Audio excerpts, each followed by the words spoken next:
What's happening, everybody? It's another episode of Intellectual Ignorance. We got a dope-ass guest with us today. Make it up. Make some. Can we start over? Can I do it one more time? Nope. Keep that motherfucker rolling. Retarded ass. I'm fucking your intro. Retarded ass. Let him introduce himself, man. Tell him who you are. Serge. Yo, name's Serge, hollywoodserge. Wolfpack, Capo, and I'm down here with my guys, man. Intellectual ignorance. And the first thing we here to do is to pick up this nigga sloppy seconds. All right, so all you bitches who got curved, come holla at me, okay? I'm available. I will take your application. I'll accept the application for side bitches this summer. You got a lot of bitches you curved, didn't you? Oh my god! I'm here to ride this nigga's coattails to success. Yo, this nigga JB. Help with the drink up, man. Grab a cup. Now, that's how we start off, all right? This show is called Intellectual Ignorance. We're going to talk about some intellectual things, but we're going to get very ignorant as well. We're going to learn a lot about our guest. He's going to learn a lot about us. We're going to talk about shit that's happening in the streets, some politics, up in your mama's vagina, maybe. I don't know what we're going to talk about or where, but it's going to be some intellectual shit and some ignorant shit that you're going to learn something. You're going to be offended, but then you're going to feel good at the same time, all right? So, I'm going to pass it to my co-host, Willie, who always starts us off with some questions, some personal questions, help us get to know our guests. You ready, Serge? Yeah, let's do it. Serge. Man, listen, we just want to start off where you from, man. Just tell these people where you from. Yeah, I'm originally from New York, and but I've been down here. I moved down here in '99 to go to Clark. Okay. So that was my reason for moving to Atlanta. So I've been down here for a minute. So I kind of I really consider this home because this is where I became a man. ATL, we got one. Yeah. You know. Give us 3 reasons why Atlanta's better than New York. Cost of living. Cost of living. Black power. Ungawa. And Wakanda. And I don't know, everything just seems more attainable than it does in New York. Like, I get a feeling like I could just be driving somewhere and I could see a building. I feel like I can get that building. But in New York, everything's like, it just feels like it's just millions of dollars, like, you know what I mean? Whereas here, it feels like, you know what, I can get that, you know what I mean? So things just feel more attainable here. And then we see a lot of people that look like us owning everything. So whereas out in New York, you don't really see that, like that many of us are the ones that own the buildings that the people live in and stuff like that, you know what I mean? So I would say like those are like the main 3 things. Yeah. You know? Y'all, let's give a round of applause for the black gentrifier. Oh yeah, let's go. Buying back the block. We gonna get you a plaque, my nigga. We gonna get you a motherfucking plaque before the end of this year. That's some great shit. I think this would be an interesting question. So growing up, like as a child, as a young teenager, what were your dreams? Basketball. I was a basketball player. Like in New York, like there's parks literally everywhere. So I had a park right in back of my building. So I basically grew up in that park just playing basketball. You know what I mean? Like I would literally, come home from school. Like I wouldn't even do my homework, bro. Just change. Cause I went to Catholic school my whole life. Change, throw on my basketball clothes, and literally be in the park until my mom got home at 7. You know what I mean? For dinner. So that was my main thing. That's your passion, baby. But I realized basketball wasn't for me when I went to basketball camp. Because I was like good in New York City. But when you go to basketball camp, you there with a whole bunch of other niggas from other cities that's nice, my nigga. And that's when I started seeing 6'8" white boys jumping out the gym. And I was like, this ain't for me, man. So that was my reality check. You know what I mean? What position did you play? Shooting guard. I was lefty, yeah. So I'm naturally a shooter. So yeah. Yeah, and I was pretty good. But like I said, bro, like when you go to basketball camp and you like matter of fact, you just said when we was talking about the weed shit, you said Viola. Yeah. I went to basketball camp with Al Harrison. Oh, what a miss! Shut up, Al, bro. Yeah. Shut up, man. Al, Yeah. you know somebody that knows somebody that knows somebody that knows somebody, bro. Yeah. Al, man, we gonna try to definitely have him on the show. I heard that's the best weed that I can't afford right now. Yeah. Okay? Yeah, man. But yeah, so $100 a gram, man. That shit is fire, you know. Yeah, so that's when I realized, like, you know what, this ain't for me. You know what I mean? What age was that? Probably like 17, I think. Yeah, about 17. Yeah, because I was probably like a junior in college. Junior in high school. And then that's when I was like, even though I still played senior year in high school, but then when I got to Clark, like I was on a basketball team, but then actually funny story, the rapper Mace was going to Clark. Mace. He had retired from rap. Wow. He enrolled himself at Clark. And that's how we met on the basketball team. Wow. Yeah. And then, he was an adult at this time, right? Huh? Mace was an adult at this time. Yeah. Mace was he had like he had put out a second album and then quit. And then like he wanted to chase his like he basically gave his life up to God, you know, and so he was doing that, and he enrolled himself in Clark, and then we met on the basketball team. Hold on, time. Why everybody always say about Mace, like, you ain't gave your life up to God? They like, he gave his life up to God. Yeah, he literally did, bro. I'm still holding on just a little bit. Like, I love God and all, but I ain't get my whole life up. Yeah, I tried it, though. Like, I tried the whole, going to church and Bible study and all that. Man, I went back to being a freshman, bro. Like, I was like, yo, love what you doing. I went back to being a freshman. Are there any notable people at Clark that you want to highlight that like really? Oh yeah, bro. I think that's the best thing that was the best decision that I made as far as like my life was going to Clark, because I like it's a lot of people in the music industry with like high level jobs that we all went to Clark at the same time. So DJ Drama went there, Don Cannon. Right, my boy Leighton, those are the three who generation now who has Jack Harlow and Little Uzi. Leighton went to Morehouse, and Drama and Cannon went to Clark. My boy Walter Jones, who's the president of Sony Publishing. Stephen Victor, who signed Pop Smoke, and he was at Morehouse. Dallas Martin, who was like the EVP over at Atlantic, and also the president of Asylum Records. It's a lot of us.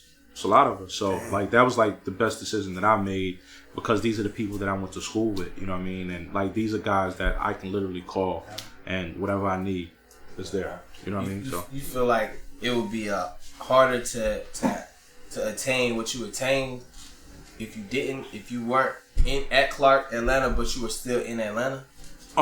Yeah, bro, I don't know where I would be, because like going to Clark, it was that strip, right?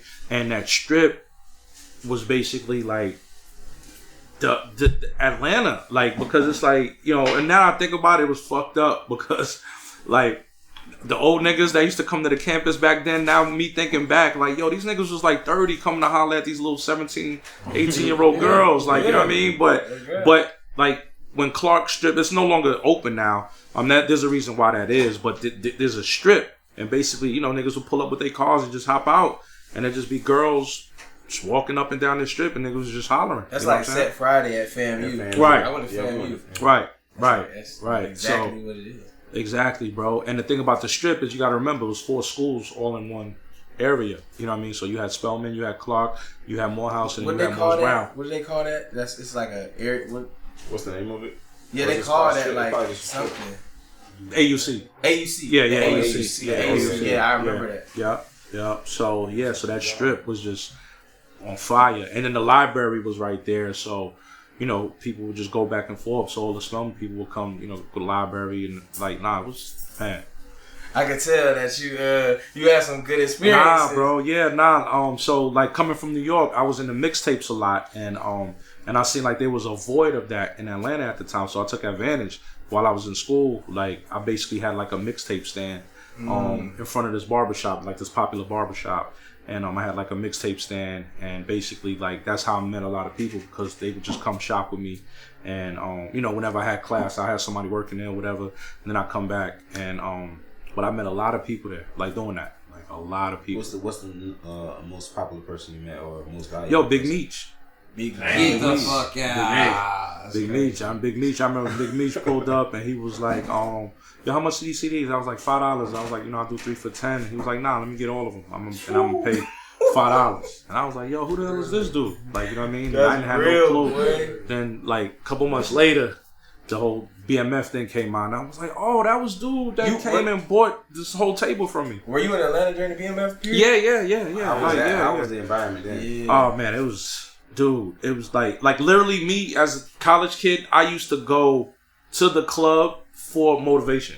To just watch them. Yeah. To just watch. Like, cause I'm just like, I've never seen, and and it wasn't just me, just a lot of people just have never seen nothing like that. Like just people literally just like spending $40,000-$50,000 like a night, bro. Like just throwing the shit in the air and just, you know what I mean? Like, So it was really known. Like it was like known. Like everybody around.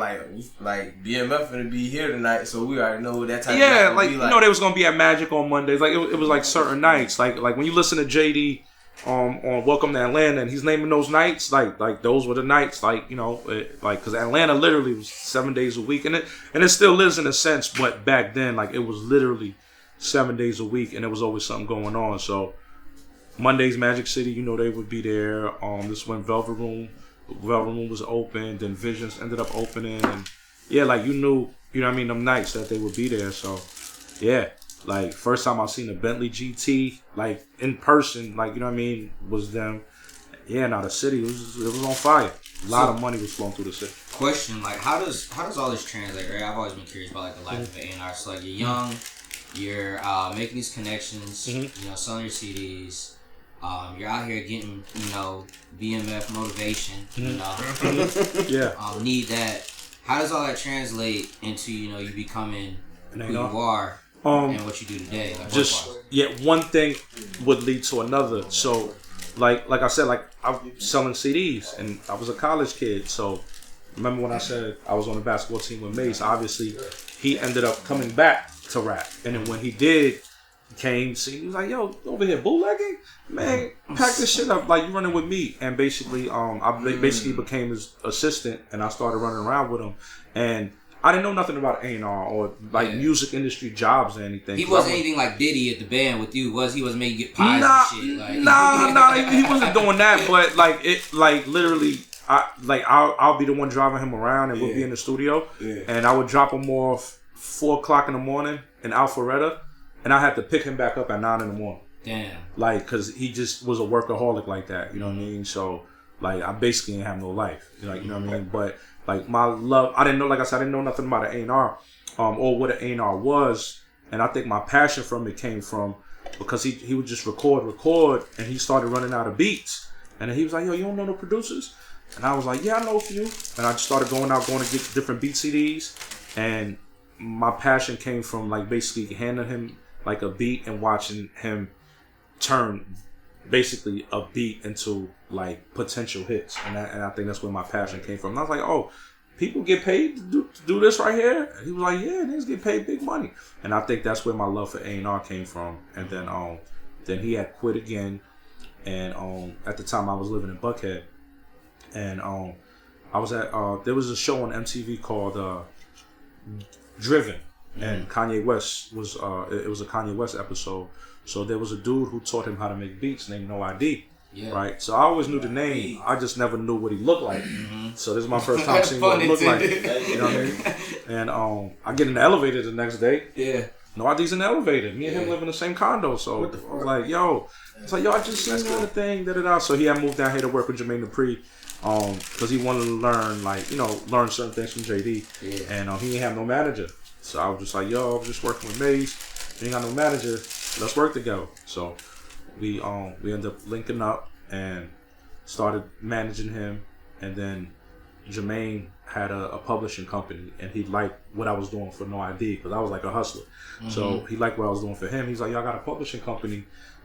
Do the same shit you're doing for Dion for all these producers and writers that got signed to me. And that's what led to my, like, I guess, first music industry job was running Jermaine Dupri's publishing company at the time. And then my job was doing that was to pitch like his songwriters, his producers, beats to all the different record labels. And then it was a dude named Mike Karen who took a liking to me. And he was like, he gave me like a trial period. He was like, yo, we working on T.I., working on Flies, all these different artists. He was like, go and get beats from them. And back to the same shit. Just went, hit everybody I know, starts emailing them stuff, and yeah, he brought me on as an A&R consultant for Atlantic, and I did that for a few years. I was actually the first A&R to try to sign Future at the time. And what sold me on Future, I used to go to Magic, and Esco used to be like, yo, I'm telling you, boy, Future. So Future was having a mixtape release party for Dirty Sprite 1. And I was about to say DS2. No, DS1. Like this is the beginning. Like this is the beginning. So Dirty Sprite 1, right? So he's doing this shit at 6:30 p.m. at Magic City, right?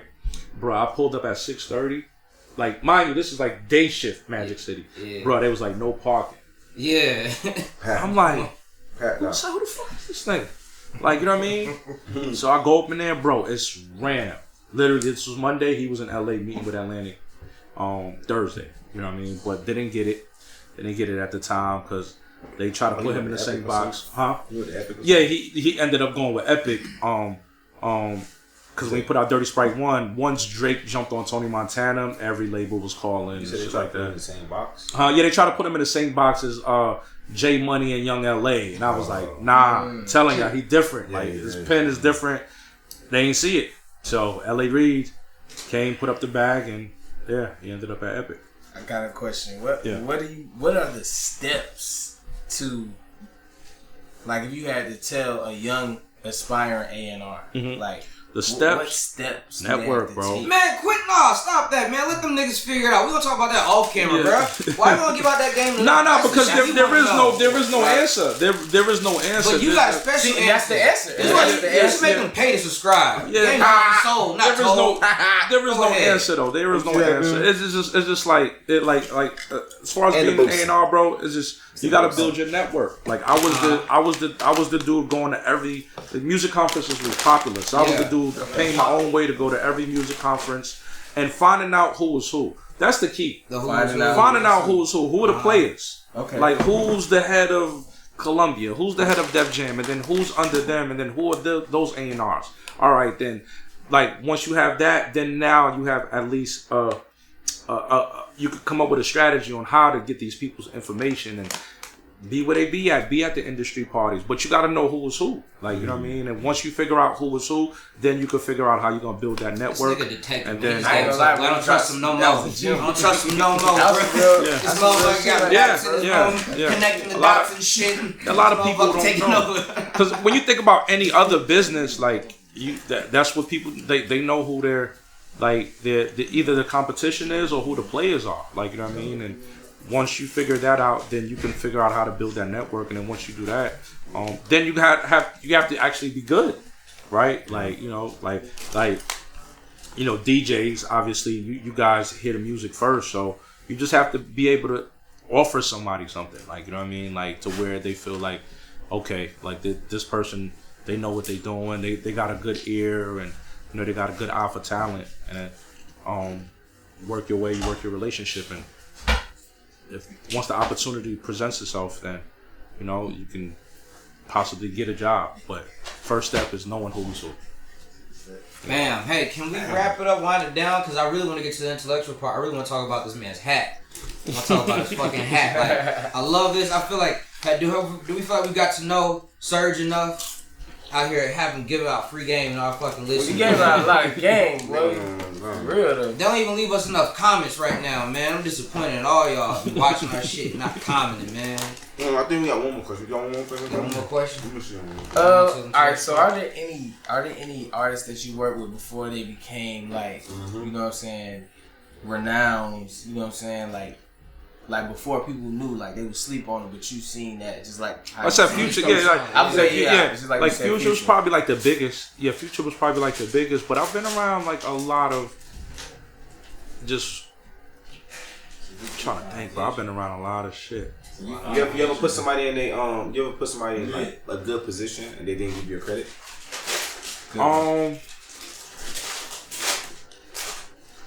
Nah.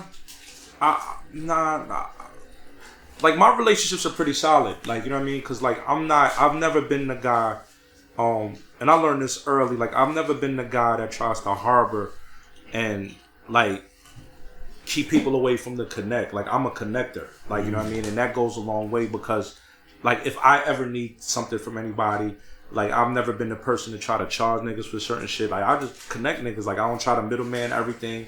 You know what I mean? So I built my whole career like that. So like whenever I need something from other people, like it's always there. Like, you know what I mean? Like, it's always there with open arms. So solid. I wouldn't say it was nobody that I.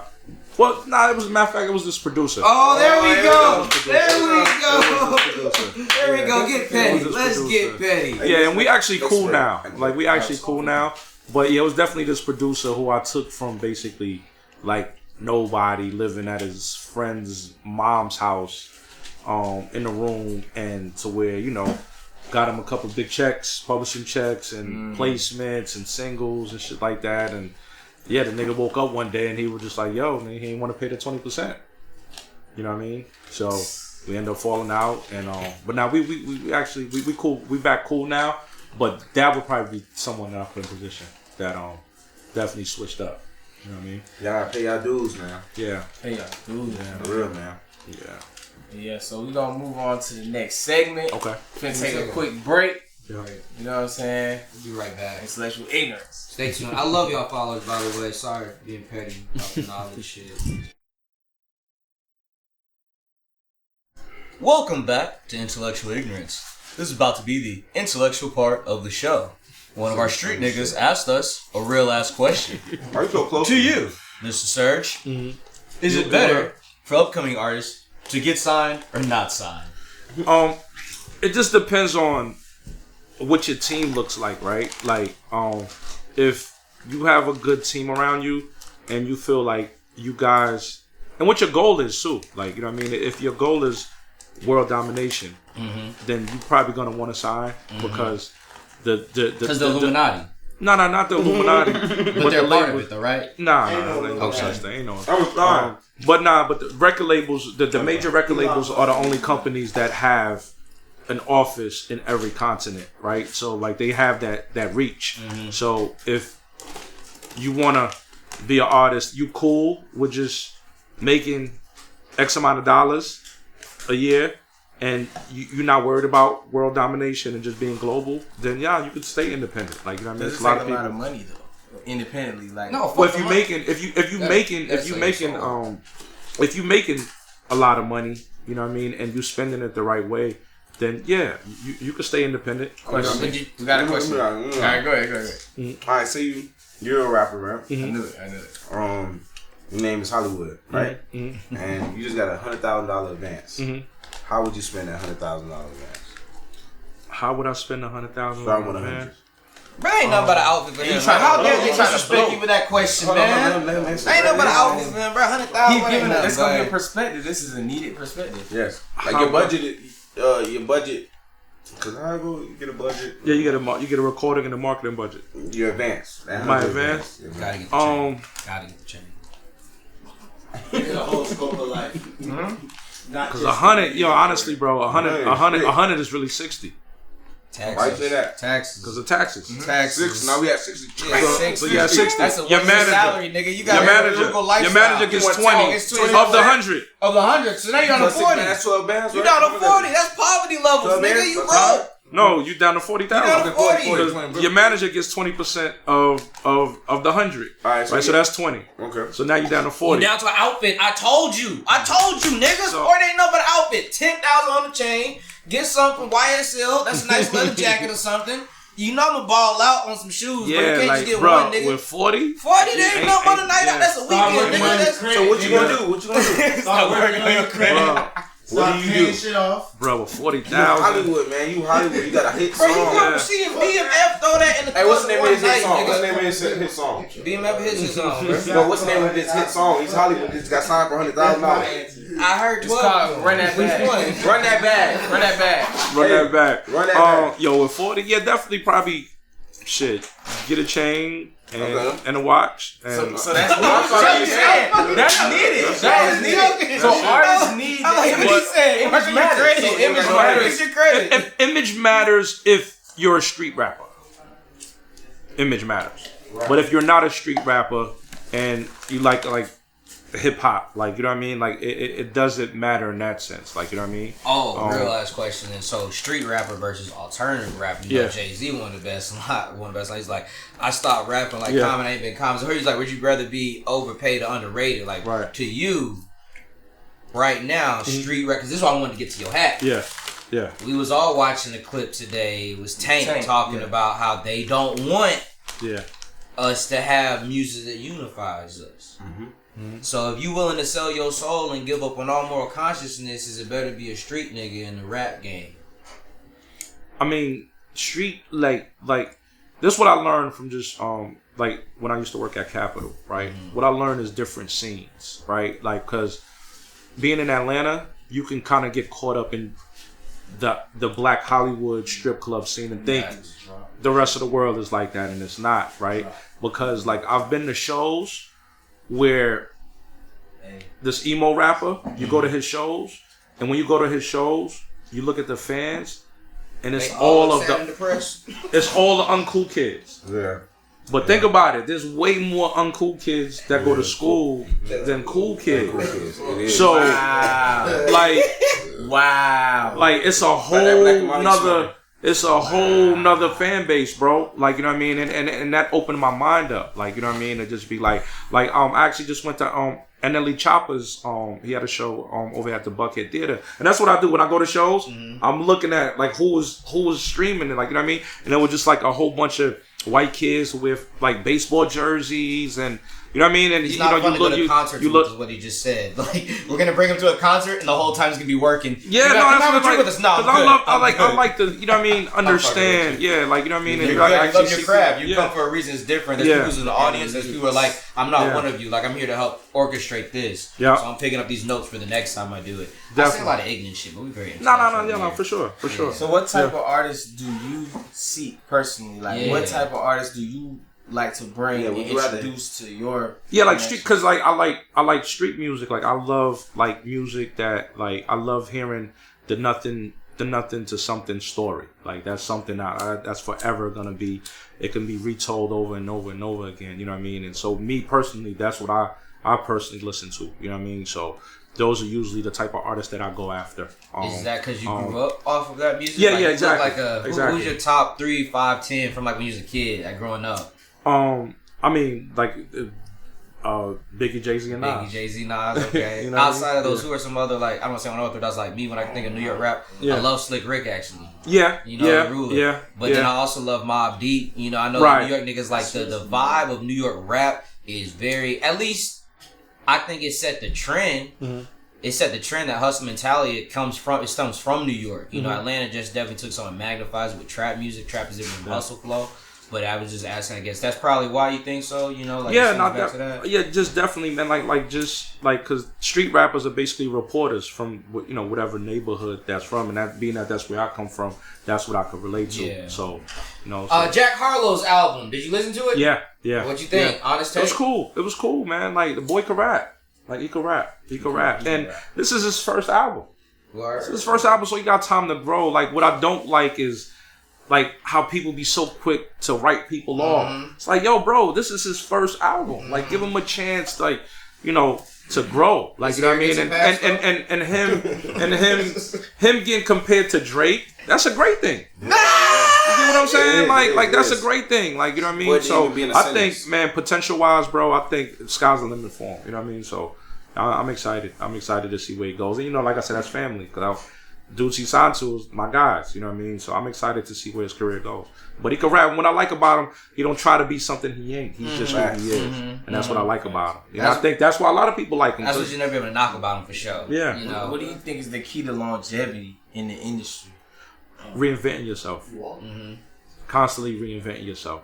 Because after a while, you keep giving people the same, they're going to expect something else, and they're going to be able to, like, expect it, like, you know what I mean? So constantly reinventing yourself over and over, and I think that's how that equals longevity, right? Like, you know, if you're a rapper who like we even watch like Jeezy and Rick Ross grow, right? Because it's like they started out street rap, but now they're starting to feel more like grown man. Started knocking up some snow, man. You know what I'm saying? You know, stupid, but like, you know, you just watching it grow. Yeah, like you just watching them, like, you know, watching them grow, and that's why they still being able to, you know, stay relevant. Yo, do you think that one day though that like rap is just gonna be that manufactured? You know, like when it comes to the Jeezys and the Rick Ross, they're so unique.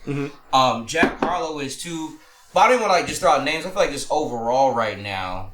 Like, Lil Baby to me is the new Jeezy.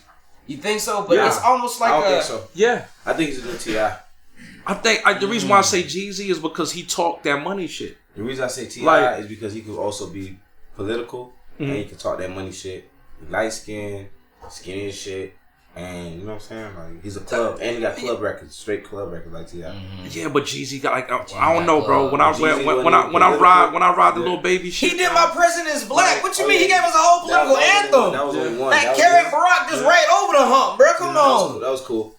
Be the realest shit I ever wrote. I don't know. We got alright. So we got another question from the viewers. We got a question from the viewers. Okay.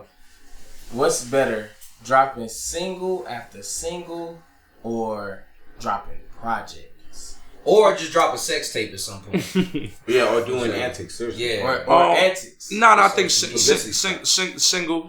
I think singles like you drop singles until you feel like there's a demand for people to want to hear a project, right? Yeah. Like, you know what I mean? Because the thing with singles, you know, every time you drop a single, I always urge people to drop it with a video, so that way you can use that video to promote. But how long do you push it? How many seasons? Like, I know a person that's pushing a record for 3 years. Yeah. I mean, Fetty Wap pushed his record for a year, right? Yeah. I mean, shit, we've been working slides since November.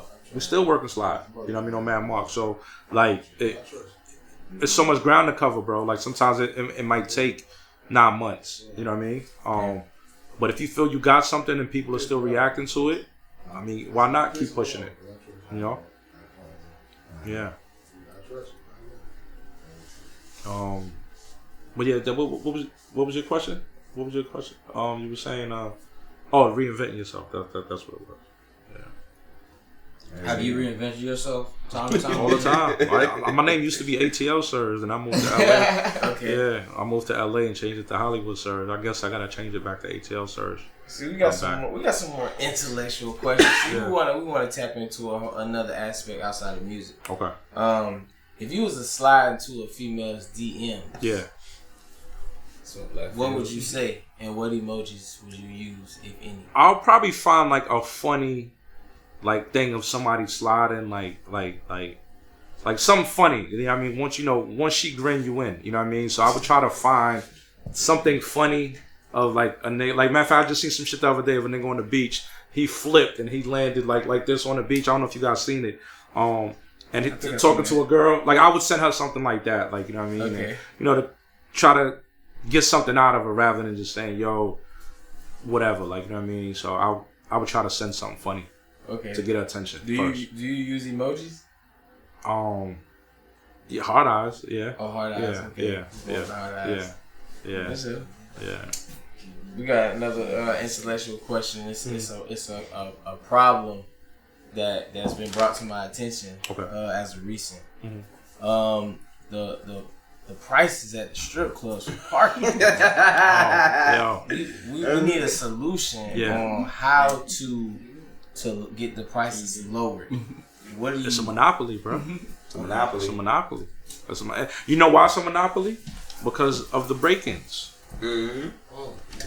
Which leads us to our next question. What are we gonna do about these fucking break-ins? Have you had your car broken in ever? Yeah. I rode around with my, cause you know what's fucked up? Like, I drive a Range Rover, bro. Yeah. And they smashed my back, the very back window. Cause they tried to smash the back passenger side, but the window wouldn't crack, so they went through the trunk and smashed that. And you want to hear some fucked up shit? Land Rover was backed up on windows for 2 months. So I had to wait 2 months till that window came in. Fuck. Yeah. Out there exposed, bro. I had to wait 2 weeks one time. Like a woman walking out to the club with no drawers on. 2 months. 2 months. So that's why, like, they take advantage of that, because they know you don't want to park somewhere far and risk getting your window broken. So they charge you whatever they want to charge you. Yeah. So it's like you kind of can't avoid it. Exactly. Because like you won't want your shit broken in, you gonna pay more. Yeah. Damn, that makes sense. Yeah. So now we're gonna move into the part of the show that we like to call the intelligence test, and that is consisted of 5 questions. Yeah. Right. Yeah. If you get all 5 of these questions right, then you are a genius. Okay. If you get 4 right, you are brilliant. Yeah. 3, smart. 2, average. Okay. 1, dumb.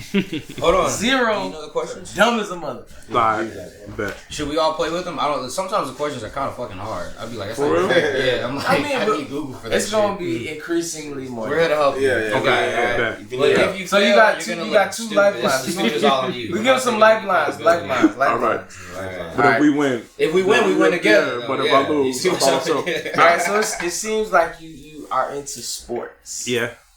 So would you consider yourself a football fan? I am. Okay, so that means you would know what is the only NFL team to go undefeated and win a Super Bowl. So only I one feel like team. I know that one. Only one but team I did don't it. want to say them either. Hold on. You know what team did it? Okay. You got a lifeline. Huh? I don't know. I watch hockey.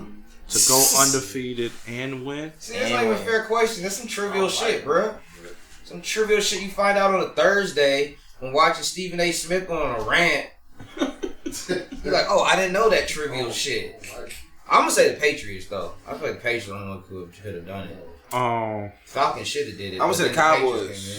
You gonna say the Cowboys? Nah. Cowboys only one in the I'm gonna say the Giants. How we all know though? You can plead the fifth. I'm gonna say the Giants. Pittsburgh? They want to get one more chance. I said the Patriots. Hey, you ain't tell him the ranking. One means he's smart. He said, Yeah, no, I think so. he's Yeah. talking my fault. It's all good. We right there with you. So the answer to that question is the 1972 Dolphins. What? Dolphins. Miami Dolphins. Damn. Dolphins. Yeah. They went undefeated Yeah, and they won? went- Wow. Damn. Who was their quarterback? That's 72. Who was their Were you even quarterback? alive in 72? Nah, I wasn't. Yo, we have to know that shit. We have to know that shit. That shit don't count towards nothing. Okay. That shit doesn't count towards nothing, man. Okay, so the next That counts. question. That was a practice round. Yeah, Alright. practice So warm-up. next, so we're gonna start this one off. It's easy. What geometrical shape is used for the stop sign? Oh, that's easy, man. Octagon. Nah.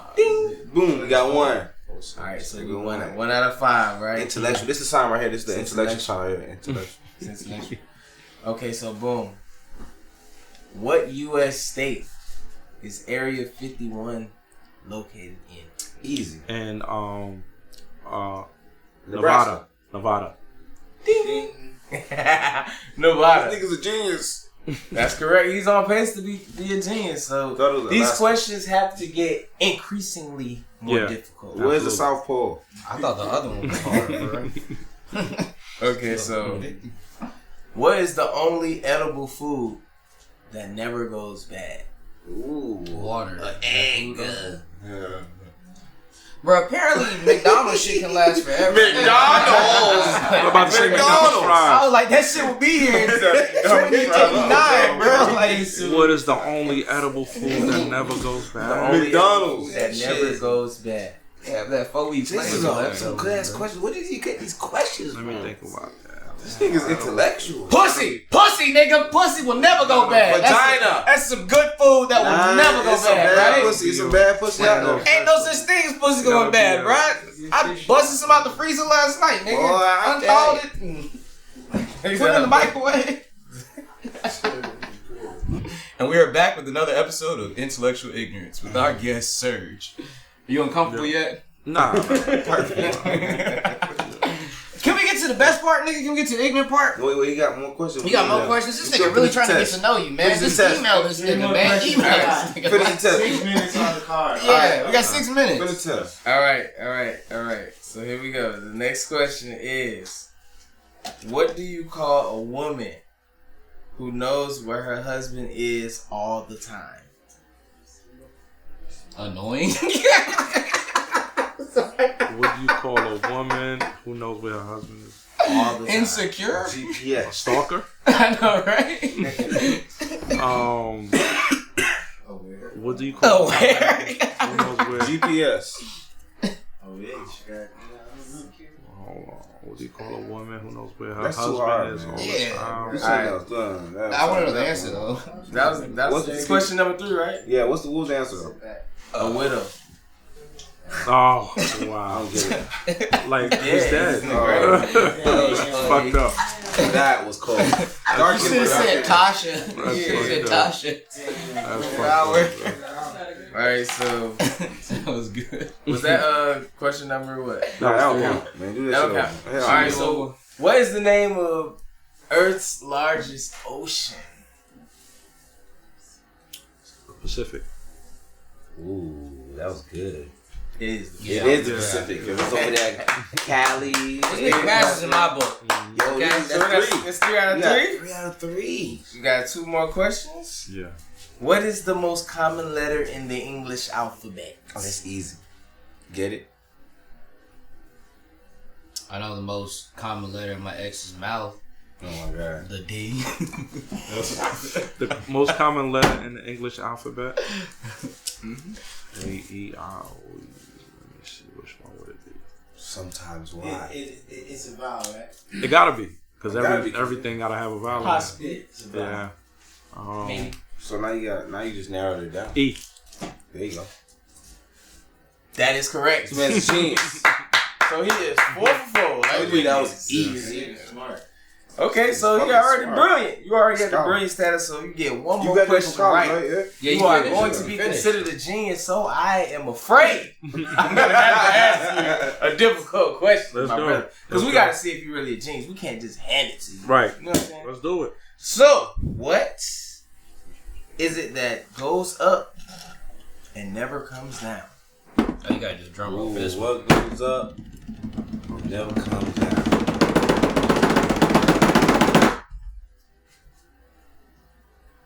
That's a hard one right there. That's I hard. think of something funny. I Google that shit real quick.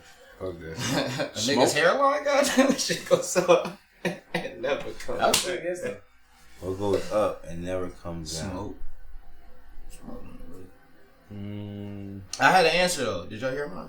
Good. I said the nigga's hairline. That was hard, man. Why you had to do that one, goes bro? up, Alright, so, never alright. He said, why you had to do that? Yeah, why you had to Nah, do that's a that? good one. That's a good one. We gotta see. All right, one of y'all know. 'Cause this will You be- can call be it genius. like this, like You Jeff. can You can call a nigga. If majority, Give us like some options or something. if majority Give us, don't know, like, A, B, C, D. it's Like too a hint? hard. That's hard. You know. I don't know. If majority don't know, that shit too hard. You know.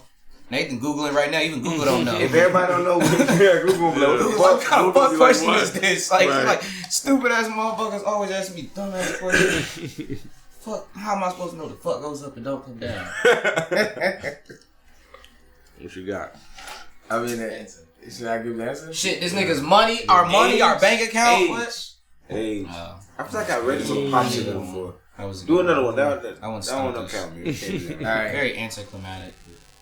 Alright, so the last question would be, What the fuck is anticlimactic? what is the largest lizard in the world? Okay, there we go. Now everybody knows the largest lizard in the world. Fucking alligator. Everybody knows that. It's a I know fucking that. crocodile. Some shit. It's not a lizard. The Geico lizard. I know that one. A sloth. You've seen it on National Geographic and shit. You have definitely seen Nigga it seen on that shit in that. Florida. Dinosaur? The fuck is- You talking about like the dragon lizard? There's a camera. He said dinosaur. Dragon? Dragon? A dragon? I don't think dragons What are kind real. of dragon? Close. Is a bearded dragon? If it's a bearded dragon. Close. Komodo. It could be a Komodo dragon. It's the Komodo dragon. Yeah. It is? I was Yeah. sales on the And side. I thought it was alligator. that's considered a lifeline. Yeah. And so we're going to have to give him the 5 out of 5. Yeah. We got Hollywood is a genius. Fucking genius, bro. Yeah. I see what's going on. We got the genius. So we are now segueing into the Oh yeah. Vocab. ignorant. What about vocab? Oh, no. We'll do a no, vocab no, real no, quick. no. Man, Come on. we just... Let's do the hold on a vocab. second. My bad. We finna do the vocab. I got you. Hold on a second. So we build What's a this? dictionary. We build a dictionary real Do the quick. vocab. Okay. And we got 2 words. He gonna pull it out real quick. Okay. Hey, I got some. What's that? Y'all boy. Oh, it's for ties. Ties and off. Okay, I'm gonna offer my lighter. Take ties off. You don't gotta put money in there. Whole lot of them, You man. can put your whole lot. You can put anything you want. You don't gotta put money in there, motherfucker. Yeah, just offer something. You know what I'm saying? What the? I can get back? Yeah, it's for Okay, community. so if you want to be intellectually, this is what we got going So on. we're doing a vocabulary. Yeah. We got the vocabulary segment. I don't know what that And comes AK is going to. You know, I wanted to give him a word though. Hold on. Alright, so we got 3 words we're gonna give him. JB got a word. No, you introduce the whole segment. Alright, basically we building a dictionary. So every guest, we give them 3 words to pick. Out of the 3 words, you're gonna tell us what the word is. Mm-hmm. I mean, you're gonna tell us your definition of that word. Yeah. Okay. Bet. Alright, so we got. You want to start off with the ones we discussed? One I got one.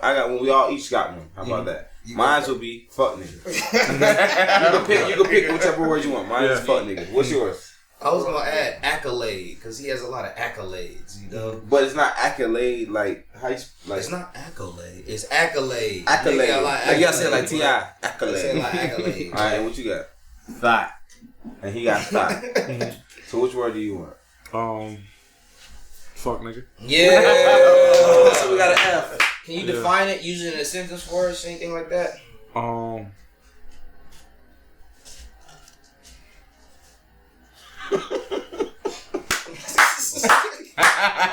A fuck nigga is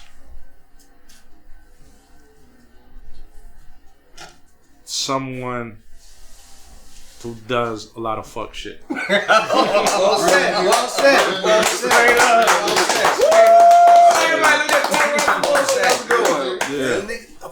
You know, there's a crisis. There's a rise of fuck niggas in these streets. What are we gonna do to eliminate them? Yeah. You know, it's really quite an atrocity. They're getting with all types of bullshit. Facts. I think it's time for us to like lay down some like new laws. Are you voting? Yeah. Are you voting in anything? Just anything. It doesn't have to be the gubernatorial race. I mean, I vote on the days where you're going on amateur nights. Sometimes I vote on Bunny. You vote on her, any? Who the fuck is Bunny? Bunny? You go on amateur nights? What's that? Alright, so to wrap up this shit. Oh, the ignorance part. Yeah, I was just talking about voting. Everyone's talking about the governor's race. I'm talking about amateur night. You know what I'm saying? I think Bunny did the best on the poll this past Monday. Okay. That's who I voted on. Yeah. What's amateur night? Yeah, where's Tuesdays and Thursdays. Where's that? Cheetahs? At Cheetahs, yep. That Cheetahs? The boom room. We got a segment called Price That Pussy, right? Yeah. Oh yeah, it's a good one. Okay. So you don't like this. We're gonna name a known public figure, and we want to know what you are willing to do and what you are willing to pay in the tricker's world. Okay, in the trickers world. Yeah, like a metaverse, like a metaverse. It's the metaverse. Alright. It's the metaverse. Okay. This is hypothetical. Right. Right. So we're gonna start it off. We're gonna say Ruby Rose. What you gonna do for that? How much? How much? And what are you willing to do? This nigga's retarded. If you know that it's guaranteed to be successful. You should have picked a better person than Ruby Rose. Damn, Ruby gonna see this. She's trash. That shit ain't trash. You know. I would picture Ruby can box. He said it already. Oh God, raw. Damn. Oh God. What I would do for Ruby Rose in the metaverse. In the metaverse. Bitcoin. Doing I don't know. Take on a shopping spree. Okay. Yeah. She went to shopping spree. Yeah. Everybody ain't going to shopping spree now. You want to go and take and spend money on her. That's what you want to do. Yeah. Okay, I got. That's some real boss play shit right there. You can't even knock him, bro. I got one. He's kind of older, but Lisa Ray. Lisa Ray. Players Club, Lisa Ray. Players Club, Lisa Ray. We need a dollar amount. What's the maximum amount of money you'll spend on? It's a dollar amount. That's it. We going to Lisa Ray. Max. Tops. Yeah, Ruby Rose. Max. You talking about per day, a week, a month, a year? Be like No, he said like I guess to to get it. Like in total, this was 10 band, 20 band, 30 band. Yeah. He said take on a shopping spree. You Yeah, gotta have at least 100. Yeah. 100. Remember, you take out the 40 because of taxes. Take out 20, that's his cut. All you got is 40. You take her shopping. So 20. Yeah, Ruby Rose, I would say a dub. Alright. What about Lisa Ray? Yeah. Lisa Ray. Lisa Ray? 25. This is Lisa Ray now. 25, niggas. Nah, Lisa Ray. Lisa Ray now or the Lisa Ray then? Now. She's still a good now. now. She's still a good right now. now. She was married to a fucking nigga who owns a whole island, though. So you guys can't do no regular shit with Lisa Ray now. Back in the day, Players Club, Lisa Ray, you could take her to Applebee's probably. She'd be like, I'm thankful because she was humble then. Yeah. She was humble. What? You date a nigga that own an island? She ain't got like. Might do it 30. 30 Lisa. Yeah. 30 for Lisa. You got somebody? You got somebody else? ball. You got somebody? Lisa Ray get a 30 ball. Say it. What Say you it. got? What you say, Lizzo? I can't, nah. Relationships. Remember we talking about earlier, you know? Yeah. It's good to maintain those. So, trying to just think of, I'll be trying to go like left field because everything's regular to me. Come on, man. Who, man? Yeah. Everything's regular. Who, man? But what woman in general right now has some exceptional pussy outside of Rihanna? Oh, Rihanna. No, Kim K. Nah, man. she ain't worth no money. I don't hear nobody spending money on her. Okay, Oh, yeah. her job is to take care of at least 12 black men at one time. Okay, that's what she owes to us. I would go broke on Kim Kardashian. See, cause and figure it out. Yeah, you lose your mind too. You lose more than money. You lose your mind fucking with them. Okay, fuck them. All right, hell no, nah. But if one of them throw me some pussy, I'll catch it. But you know what I'm saying? Like, how about Rihanna? You know, let's just say, what would you pay to have been in A$AP Rocky's position? Could you put a number on that? Because I'd give up everything. A meal ticket. A meal ticket. Yeah, it's a good investment. Yeah. That's not bad. Meal ticket for be part of $1 billion empire. Meal ticket. Yeah. That's For a sure. come up. For sure. Yeah, that's a good investment. Yeah, that was an easy answer. That was $2 million. Yeah. So look, so we got another segment. All right. You feel me? You gonna just keep coming with it. All right, let's go. What you It's got? called Quick Cap. Okay. Feel 2 truths, 1 lie.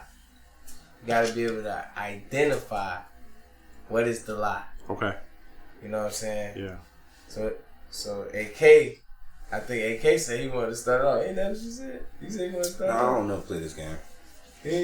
Nah, I don't play this game. You can play it. Oh, JB? JB started off. 2 truths, All 1 right, lie. I didn't come up with this bullshit. I was ready to go with it anyways. All right, here's a lie. Or here's the No, truth. see, Or here's a lie. I don't know. alright. Yeah, 2 truths. All I right, know how it goes. I know how it goes. I got it. All right, look. Psychology. I say 3 things. Psychology. 2 of them are true. 1 Yeah. lie. All right, Yeah. here we go. Willie gets his hair cut every other day. AK has 3 baby mamas.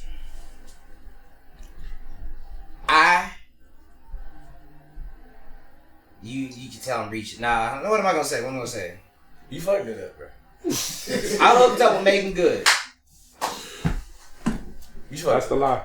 Nigga, all of them was lies, nigga. All of them was lies, of but it's course. supposed to be 2 truths. Of course. Nigga, we lied. Fuck that shit. Fuck the truth, nigga. Lie. Of course I hook up with Megan Good, I wish. This nigga gets his hair cut maybe every other week or something. I don't know. This motherfucker, do you even have children? You just You felt even like got lying. children.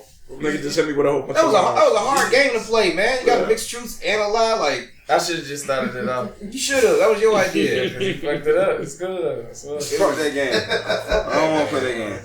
Alright.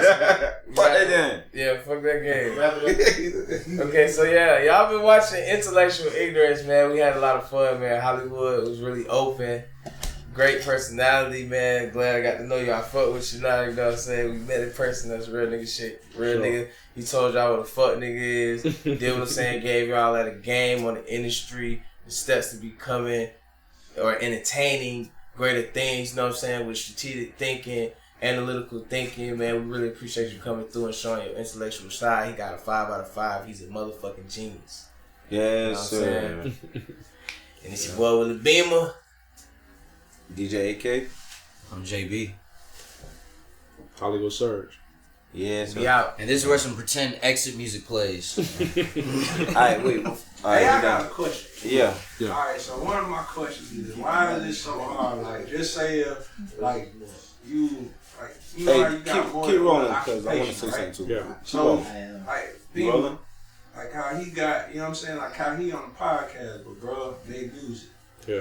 I mean, got a whole warehouse, they music. But it's like, when, like, you know what I'm saying? He drive a truck, he made music. But it's just like, at the same time, it'd be hard for, like, you to get noticed but for your hard work that you put in just because you're not 100% rapping. But you still put out fire ass songs too. So is it just like you just keep on throwing that shit out until it's just like, or do you just gotta keep finding different platforms and just throwing it out to that platform? I think. What do you mean by platforms? When you say platforms, Like, what do you mean? how by you on DistroKid or like, dude, Alright. is there like certain avenues that you put them in, like specific ones that a lot of like record labels go to the most to like find? So let me get you out of that thinking, right? And people mistake music and they forget the business part, right?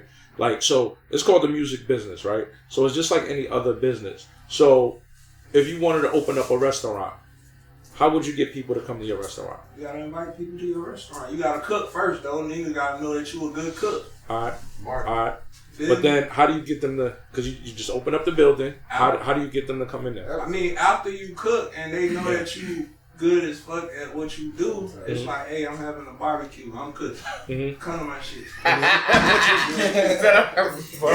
up on them. You just gonna run up on people and just what up? Pop out, nigga. Slide through, nigga. Fuck with this goddamn food, nigga. No, it ain't that. Like I'm having a grand. No, that's a marketing tactic right there, nigga. So since I'm having that grand opening, you know. How do you get that out there? How do you get your grand opening out there for people to know? Having them, like I guess. It's a good analogy. Huh? It's a good analogy. They got to spread by word. Yeah, that is a good analogy. It's a really good analogy. So let me ask you another question, right? Another business. You want to make t-shirts. Yeah. How do you get your t-shirts out there? You host a wet t-shirt contest with women wearing your t-shirts, brand out the fucking events. You call it titties and t-shirts. Anything. You know, and everyone's gonna buy your shit, nigga. Same thing. It's the same thing with music, bro. Like you just have to figure out like who your target audience is first. Right? And then once you figure out who your target audience is, then you figure out how to get that music in front of them. And consistently just keep putting it in front of them. So if it's one song, then you keep working that song and you keep going to where your target audience is at. And you putting the song in front of them. You know what I mean? And you just grow that way. You know what I mean? Like, so I got a question, bro. So what would something to do to make you different from everybody else that's trying to do it? But it's just like the questions I just asked. Your restaurant. What's gonna make your restaurant different than what's gonna make your teacher? What if you was a person coming out? Yeah. What would you give to somebody that's different? My story. But niggas don't care about this. Yes, they do. Y'all be scared to open up. Like my job. Like you gotta realize, like if you're the rapper, you're the entertainer, so you have to make your story entertaining. If you was you, I'm saying if somebody trying to be you. What you mean somebody trying to be? If a person trying to be an A&R that's trying to come to somebody else. Oh, so if somebody's trying to be an A&R, what was the question? All right, so look, perfect example. I'm an A&R, right? No, he finna finish. Okay. Yeah, look. So this is a perfect example. Yeah. I'm an A&R. Yeah. Stage 4 cancer survivor. Okay. I got artists that I really like hear their shit, and they in this room. Yeah. Like, I hear their shit, and I know they should get to the next level. Okay. And it's like because I hear because you hear it. No, not even that. I hear it, and when I produce it or when I like show it to other people, it's like, damn, this shit really snapping. Okay. Yeah. So does that person, do they put their music on social media and they get that same reaction? Yeah. Okay. They get the reaction, but it's not a wide audience like around in the States, like where you got everybody like, boom, I got niggas out here like that's what they gotta work on. Like you don't have that reach yet. That's what they gotta work on. How do you successfully market and know that you're marketing it, putting your marketing dollars in the right place? Man, knowing who your target audience and who your competitors are. So it's a hard question to answer because I don't know the music, right? So is it Lil Baby? Is it Jid? Is it Drake? Like if I don't know what the music is, it's hard for me to explain. So I can only use like these general terms, which is like target audience, right? Like Drake's target audience is women, right? First, like so that's what he knows he's targeting towards, right? So like just like a product, like Instagram. If you want to promote on Instagram, you go on Facebook and your target audience. What's the age? 18 to Is it women? Okay, what kind of women? Women that do this, Like, you know what I mean? And that's basically how you promote. So, advertising.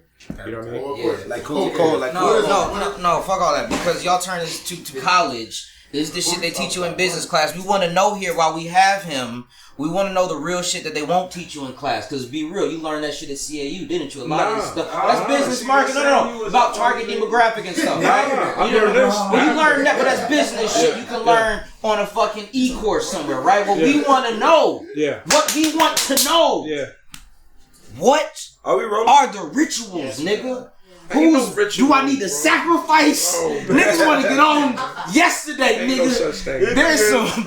I gotta kill a goat, nigga, a cat, nigga. What? What's wrong with this nigga? What is the average? Alright, for somebody starting out, they're trying to build. It's the same thing you built. What is the average budget you should start with? What is the average? Say if I got an artist, right? Yeah. And I want this artist. I feel like this artist is a national Billboard artist. What do I want to start with? What's the budget I want to put on? Like honestly, bro, there is no number, bro. I wish I could tell you there was no number, bro. Like I watched niggas spend millions and it didn't work. I just watched niggas ain't spend no money and it didn't work. Yeah.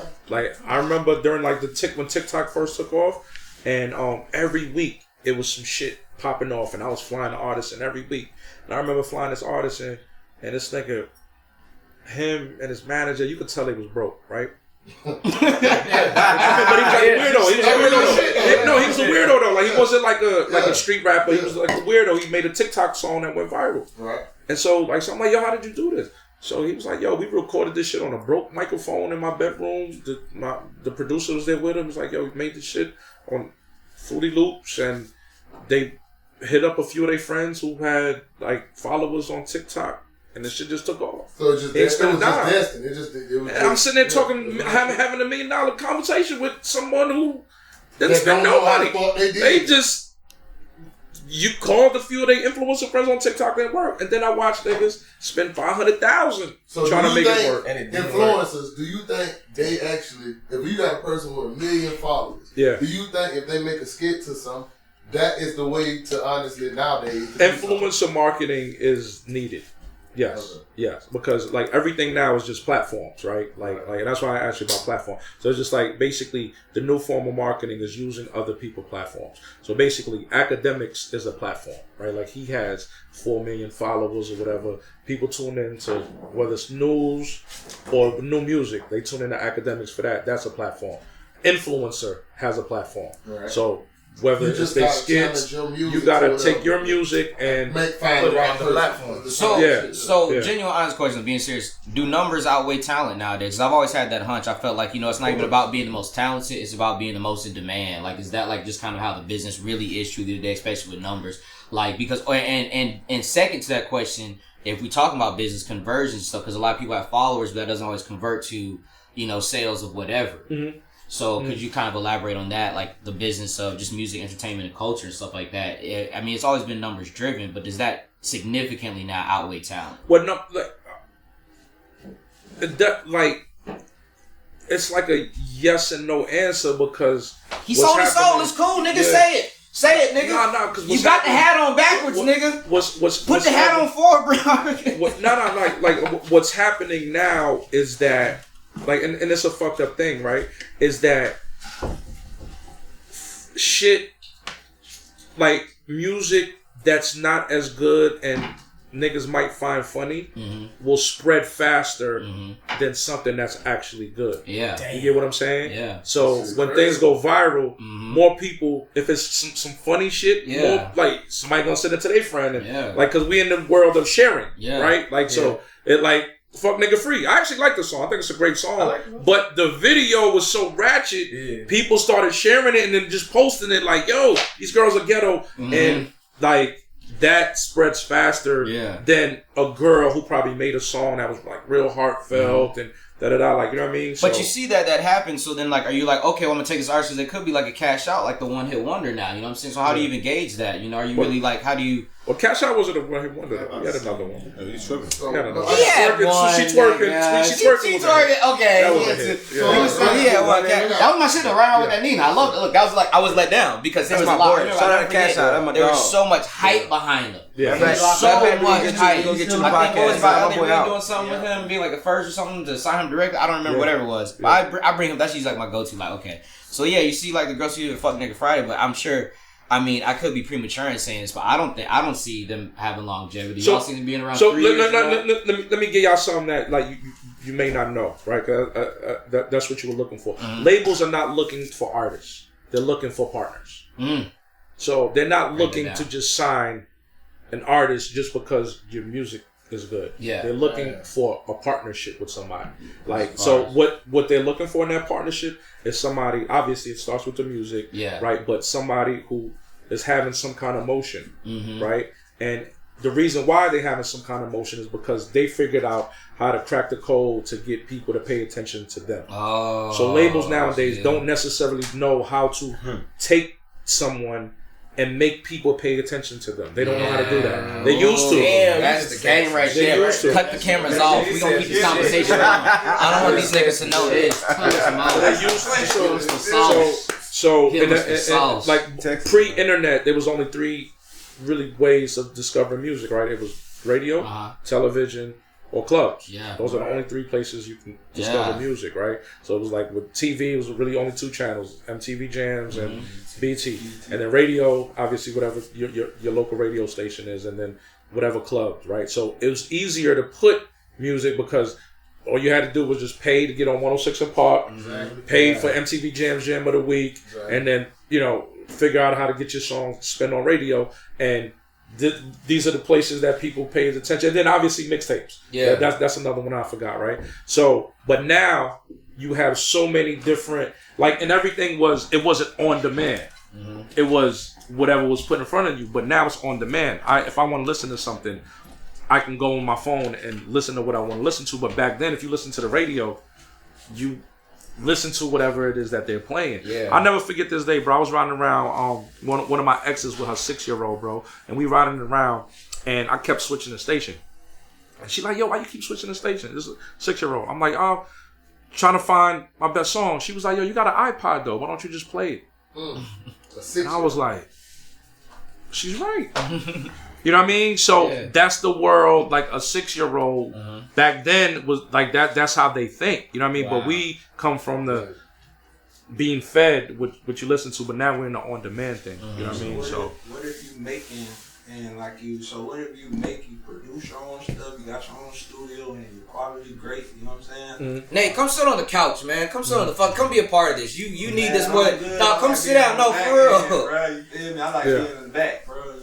But I want this is your time, though. This is your lane. This is your lane. Take my lane. What's your question, though? What's your question, man? He done made me forget. You said if you write, you produce, you got your own studio. That's what you was going with. Yeah. So you got everything like how you said that labels really don't want to baby nobody, right?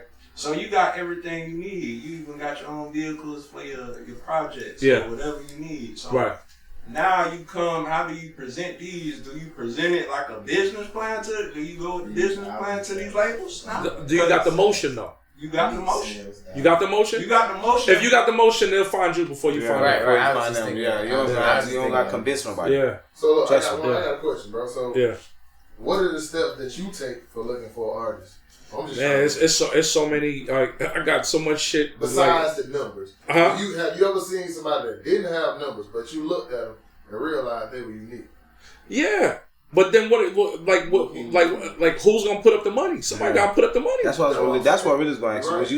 Would you sign? I mean, not sign. Would you work with people with money, with no talent, or people with talent with no money? Yeah, I mean that's what I'm working now. What's that? Which one? It's a whole bunch. Like none of these artists didn't have money in the beginning. Okay. Like you know what I mean. Okay. So like we're signing. What made you want to work with them? Huh? What talent? See, there's a difference between working for a major record label and working for an indie record label. Yeah, an indie record label, we don't care about the numbers. Okay. We care about, are you good or not? Okay. We're gonna introduce you to the world. Right. You get what I'm saying? A major record label, they're looking for partners. You know what I mean? So when you're saying like business plan, what do you got going on? It's like the show Shark Tank. We the sharks, and what's usually the sharks' first question to somebody after they present their shit? What is? You know what I'm saying? Like, what's your sales? Yeah. It's the same shit. That's the music industry now. Yeah. It's a good game, man. It's a business. It's called the music business. Like I always tell people that y'all gotta stop forgetting this business word like that. It's called the music business. You know what I mean? Like I get it, it's art, but it's still business. Yeah. You know what I mean? Yeah.